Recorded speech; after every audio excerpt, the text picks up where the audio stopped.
2024 2020 എന്നൊക്കെ പറയുന്നുണ്ട് UDF. പക്ഷേ രാഹുൽ ഗാന്ധി പ്രധാനമന്ത്രിയാകുമെന്നുള്ള ഒരു വിശ്വാസത്തിന്റെ പേരിൽ, കേരളത്തിൽ അങ്ങനെ കാണുന്ന ഒരു ആവേശത്തിന്റെ പേരിലാണ് അത് എന്ന് നമുക്ക് പറയാൻ പറ്റും. അത് രാഷ്ട്രീയമായിട്ട് പ്രചരണം മാത്രമാണ്. പക്ഷെ അവരൊക്കെ ആത്മവിശ്വാസമുണ്ട്. ആ ആത്മവിശ്വാസം പണ്ടുണ്ടായതുപോലെ ശബരിമലയുടെ ആത്മവിശ്വാസമല്ല, ഒന്നുമല്ല. അതിന് പ്രധാനപ്പെട്ട കാര്യം, ഇത്തവണ അതിഭീകരമായ രൂപത്തിലാണ് സംസ്ഥാന സർക്കാരിനെ നിലനിർത്തുന്ന പ്രധാന പാർട്ടിയായിട്ടുള്ള CPM-നെതിരെയുള്ള ആരോപണങ്ങൾ ഉള്ളത്. ഓരോ ദിവസവും പുതിയ പുതിയ പ്രശ്നങ്ങൾ ഉണ്ടാവുന്നു. അതിലൊക്കെ പ്രതിക്കൂട്ടിലാവുന്നത് CPM ആണ്. അതിനെ രാഷ്ട്രീയമായിട്ട് നേരിടാൻ, ഒരു പ്രശ്നം ഉണ്ടാവാതെ കൊണ്ടുപോകുക എന്ന് പറയുന്നത് എളുപ്പമൊന്നുമല്ല. അതൊരു സർക്കാരിനും കഴിയില്ല, ഒരു രാഷ്ട്രീയ പാർട്ടിക്കും പറ്റില്ല. ഭരണത്തിലിരിക്കുമ്പോൾ പ്രതിസന്ധികൾ വരും. പക്ഷെ ആ പ്രതിസന്ധികളെ എത്ര ലളിതമായിട്ട്, എത്ര ബുദ്ധിപരമായിട്ട്, എത്ര അധികം തന്ത്രപരമായിട്ട് തങ്ങൾക്ക് അനുകൂലമാക്കി മാറ്റാം എന്നുള്ളതാണ് രാഷ്ട്രീയത്തിൽ, പ്രത്യേകിച്ച് തെരഞ്ഞെടുപ്പ് ഘട്ടത്തിൽ നമ്മൾ കൈക്കൊള്ളേണ്ട രീതി. അതാണ് പാർട്ടികൾ കൈക്കൊള്ളേണ്ട രീതി, സർക്കാർ കൈക്കൊള്ളേണ്ട രീതി. പക്ഷെ പലപ്പോഴും അത് അങ്ങനെ ഉപയോഗിക്കാൻ CPM-ന് കഴിഞ്ഞിട്ടില്ല, പിണറായി സർക്കാരിന് കഴിഞ്ഞിട്ടില്ല. നമുക്കറിയാവുന്നതല്ലേ, ഇപ്പൊ ഏറ്റവും കൂടുതൽ വിവാദമായി തീർന്ന പ്രശ്നമാണ്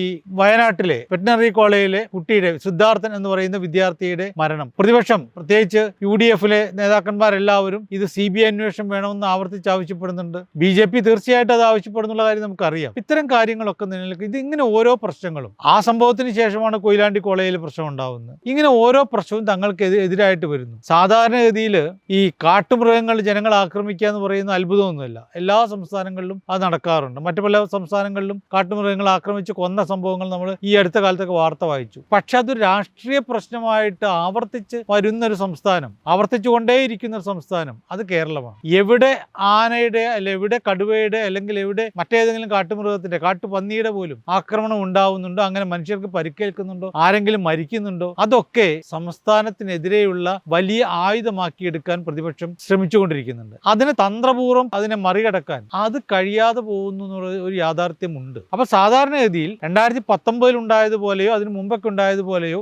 ദേശീയ രാഷ്ട്രീയം ആര് നയിക്കണം, ഈ സർക്കാരിനെ, ദേശീയ സർക്കാരിനെ ആര് നയിക്കണം എന്നതിനെ കുറിച്ചുള്ള പ്രശ്നമൊന്നും അല്ല ഉള്ളത്. അത് മറ്റു പല സ്ഥലത്തും ചർച്ചയാവുന്നുണ്ടായിരിക്കാം. പക്ഷെ കേരളത്തില് അതല്ല ഉള്ളത്. കേരളത്തിൽ അങ്ങനെ സംഭവിക്കാനുള്ള സാധ്യതയും കുറവാണ്. കാരണം ഒന്നാം പാർട്ടിയോ രണ്ടാം പാർട്ടിയോ അല്ല BJP. അടുത്ത കാലം വരെ മൂന്നാം പാർട്ടി പോലും അല്ല. വളരെ വിദൂരമായിട്ട് നിൽക്കുന്ന, തുച്ഛമായിട്ടുള്ള വോട്ട് ഷെയർ മാത്രമുള്ള ഒരു 4%, 5%, 6%, 10% വരെയൊക്കെ ഉള്ള വോട്ട് ഷെയർ ഉള്ള പാർട്ടിയായിരുന്നു BJP.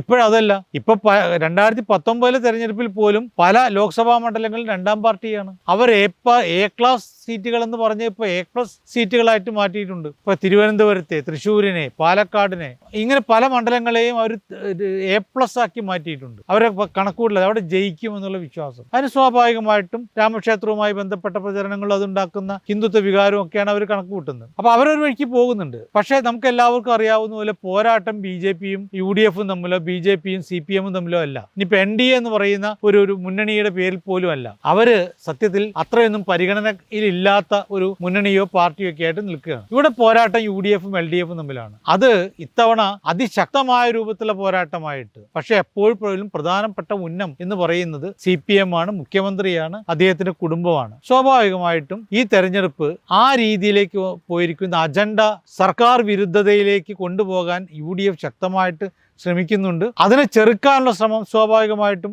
ഈ LDF-ന്റെ ഭാഗത്ത് ഉണ്ടാവുന്നുണ്ട്. അതിനിടയിൽ അവർ നരേന്ദ്രമോദിക്കെതിരെയൊക്കെ പറയുന്നുണ്ട്. പക്ഷേ പോരാട്ടത്തിൽ എപ്പോഴും പ്രതിപക്ഷത്തിന്റെ അല്ലെങ്കിൽ എതിർപക്ഷത്തിന്റെ ശക്തമായ വാൾമുന, അതാണ് ഏറ്റവും ശ്രദ്ധേയമായിട്ട് വരിക. ഇവിടെ ഇപ്പോൾ ഏതായാലും LDF-നെതിരെയുള്ള ഈ വാൾമുനയാണ് ഉള്ളത്. അതിനെ അവർക്ക് എത്രമാത്രം ശക്തമായിട്ട് നേരിടാൻ കഴിയും എന്നുള്ളതാണ് ഈ തെരഞ്ഞെടുപ്പ് നമ്മുടെ മുന്നിൽ ഉയർത്തുന്ന പ്രധാനപ്പെട്ട ചോദ്യം.